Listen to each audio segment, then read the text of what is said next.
Bismillahirrahmanirrahim. Allohimga hamd sanolar, shukronalar bo'lsin. Payg'ambarimizga durud salovatlar bo'lsin. Shu kunlarga yetkazgan Allohimga shukrlar bo'lsin.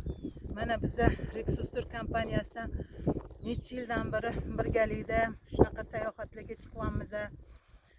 O'zimizdan O'zbekiston bo'ylab mana chiroyli joylarga, Bultur Shohimardonlarga bordik. Mana Oqtoshga bu yil 3-marta kelishimiz.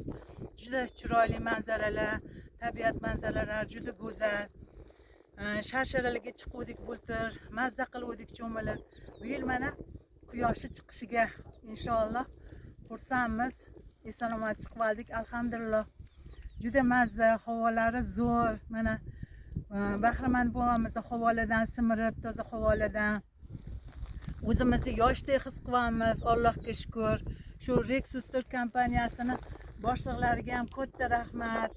G'ayrat hojaga, mana bu yerda Umidjon, bu yerda yigitimiz, hammaligisiga shukronalar bo'lsin, rahmatimizni aytamiz. Tanligisi sog', umrligisi uzoq bo'lsin. Ilohim shunaqa bizani sayohatlarimiz bardavom bo'lsin. Uzoq yillar shunaqa xursandchilikda, bag'ri-butirlikda shunaqa yosh bo'lib yurish nasib qilsin ilohim. Hammanglarga rahmat. Ilohim ishinglarning rivojini, kasb-koringlarning barakotini bersin. Allohim o'z sizlarga kuch-quvvat bersin. Rahmat. Robbana atina fid dunya hasanatan fil oxirati hasanatan va qina azabannar bi rahmatika ya arhamar rohimin.